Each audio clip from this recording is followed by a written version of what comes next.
तुम्हें चाहने से AIR नहीं मिलता है अभी शर्मा बेटा, आपको टेस्ट में अच्छा परफॉर्म करना पड़ेगा, उसमें इंटरव्यू भी होता है। तुम्हें पता है प्रोसेस क्या है?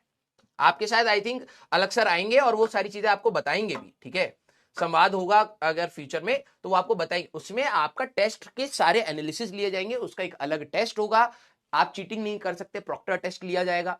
उसके बाद आपका टीचर इंटरव्यू लेगा भाई, देने की हिम्मत है इंटरव्यू है? हाँ, प्रॉक्टर टेस्ट होगा, उसमें आपका अगर स्लाइड इधर उधर हुआ, आंखें इधर उधर हिली तो गए बेटा, ठीक है। तो ध्यान से उसको वो करा जाता है। तो आप अच्छा परफॉर्म करेंगे तो डेफिनेटली आपको AIR बैच मिल जाएगा। देखो भाई, मैं आपको ना अपनी एक रियल लाइफ एग्जांपल बता देता हूं, और इसमें वैसे तो मैं बहुत सारे मसाले लगाता हूं हंसी मजाक के लिए, लेकिन ये रियल लाइफ है, ठीक है। और मैंने शायद ये आप लोगों के साथ शेयर भी करा होगा, जब मैं अपने 11th एंड 12th में था तो मैंने कोई कोचिंग नहीं ली थी, ठीक है। मैं स्कूल में पढ़ता था, और हमारा स्कूल, सही बता रहा हूं, हमारे एरिया का one of the best school था। हमारे जो 11th एंड 12th के टीचर्स थे वही हमें एडवांस तक का कंटेंट देते थे। मेरे फिजिक्स के सर थे, त्रिपाठी सर थे, एक OP यादव सर थे, ठीक है। अब सर का इनिशियल नेम भूल गया हूं, तो त्रिपाठी सर मेरे को अच्छी तरीके से याद है। वो खुद IT रुड़की और IT कानपुर के पास आउट थे स्कूल में, ठीक है। एक प्रोग्राम था, मतलब किसी कोचिंग के साथ था या जो भी करके था, वो आते थे, हमें स्कूल में पढ़ाते थे। तो हमारे जो, मैं A बैच कह के हमारा वो था, जो टॉपर बैच होता था, A बैच कहते थे उसको, ठीक है। तो मैं A बैच में था, उसमें आई थिंक 40 स्टूडेंट्स थे हम लोग।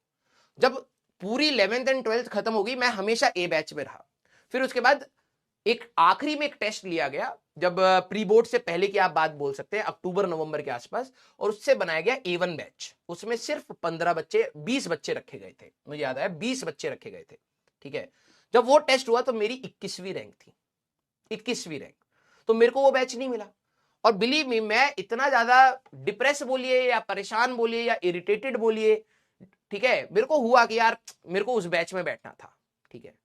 और हमें ये लगता था कि यार कि उधर बैठते तो सिलेक्शन हो जाता। ये भ्रम होता है भाई, ठीक है।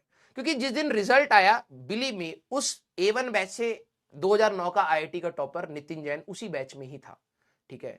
32 या 36 रैंक थी निखिल गोयल। उस बैच से बहुत अच्छे बच्चों को सिलेक्शन हुआ, लेकिन सबका नहीं हुआ, ठीक है। नितिन जैन उस बैच में होता या नहीं होता तब भी उसका सिलेक्शन था, ठीक है। हो सकता है रैंक में प्लस माइनस कुछ होता है ना, रैंक में प्लस माइनस होता, लेकिन सिलेक्शन हो जाता। मेरा फर्स्ट अटेम्प्ट में, मैं ये नहीं कह रहा कि मेरी बहुत अच्छी रैंक आई थी, लेकिन यस, मैं बिल्कुल लास्ट मार्जिन वाली रैंक पर तो था, without coaching, without any help, without tuitions, ठीक है। तो जरूरी नहीं है, क्योंकि मेरे को जब वो झटका लगा कि यार मेरे को ये वाला बैच नहीं मिला है, तो मैं खुद से ही पढ़ना ज्यादा स्टार्ट कर दिया कि यार मेरे को उस लेवल का ही पढ़ना है, ठीक है। तो मैं और क्वेश्चंस लगाने स्टार्ट करा। मेरे पास बुक मटेरियल नहीं थे, मैं अब आपको बताऊं रियलिटी तो आप कहोगे कि सर ऐसा कैसे हो सकता है। मेरे को बुक मटेरियल नहीं थे, मैंने कोई कोचिंग नहीं करी थी, तो मेरे पास कोचिंग का कोई मटेरियल नहीं था, ठीक है। प्रदीप नाम की एक फिजिक्स की किताब आती है, केमिस्ट्री की, फिजिक्स की, ठीक है। मैंने उससे उसी किताब को फॉलो कर करके, उसके पीछे PYQs होते थे, मैं वो सारे PYQ लगाता। मेरे को इतना समझ नहीं था, मैं नीट के भी लगाता रहता था सवाल, ठीक है। कॉन्फिडेंस आता था, ठीक है, तो मैं लगाता जा रहा हूं, लगाता जा, इतने सारे सवाल होते थे, मैं सारे सवाल लगाने लग गया था, ठीक है। तो प्रदीप किताब से मैंने सॉल्व कर करके अपना वो करा था फर्स्ट अटेम्प्ट। फिर मेरे को अच्छे क्वेश्चंस की नो डाउट क्वालिटी की रिक्वायरमेंट होती है, तो आप समय के साथ समझते हो कि यार ये वाले सेट ऑफ सवाल नहीं, अब ये वाले सेट ऑफ सवाल लगाने। मैथ्स मेरी वीक थी, तो स्कूल में ML खन्ना किताब एक होती थी, वो लगवाई थे, मेरे से एक सवाल हिलता नहीं था। फिर एक दास करके एक बुक आती थी ऑब्जेक्टिव की, पता नहीं आई थिंक आपके पास थी या नहीं थी, या है या नहीं है। एक दास करके किताब आती थी छोटी सी ऑब्जेक्टिव की, उसमें 30 या 40 क्वेश्चन होते थे। टीचर ने कहा अगर तेरे से वो नहीं लग रही तो तू ये लगा, 30-40 क्वेश्चन है, अच्छे क्वेश्चन है, ट्राई कर। मेरे से वो भी नहीं हो पाते थे भाई, लेकिन यस, कोशिश हमेशा जारी रखी। तो ये बैच वैच नो डाउट आपको एक मोटिवेशन फैक्टर दे देते हैं, लेकिन कई बार वो मोटिवेशन फैक्टर कब घमंड बन जाता है कुछ बच्चों का, ये गलत हो जाता है। तो आप जहां पर रहें, जो आपको बेस्ट मिल रहा है, आप उसको अच्छे से यूटिलाइज करिए, डेफिनेटली अच्छी चीजें हो जाती हैं। हाँ, ए दास गुप्ता आई थिंक है ना। ML खन्ना तो भाई एक वो मोटी सी किताब आती थी लाल कलर की हमारे टाइम पे, भाई साहब क्या था वो बवाल।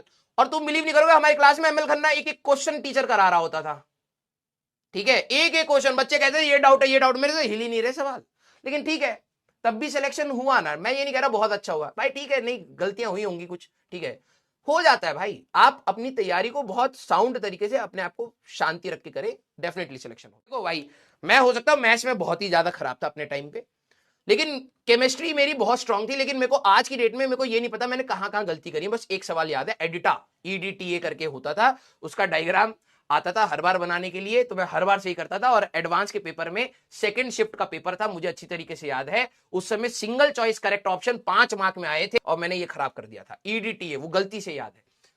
फिजिक्स के मेरे को एग्जैक्टली अपने सवाल याद है। फिजिक्स में मेरे से जो सवाल नहीं होते थे वो मेरे दिमाग में हमेशा छपे रहते थे। ये वो सवाल था जो मेरे से नहीं हुआ था। लेट्स सी कौन कौन करता है। ठीक है, अभी भर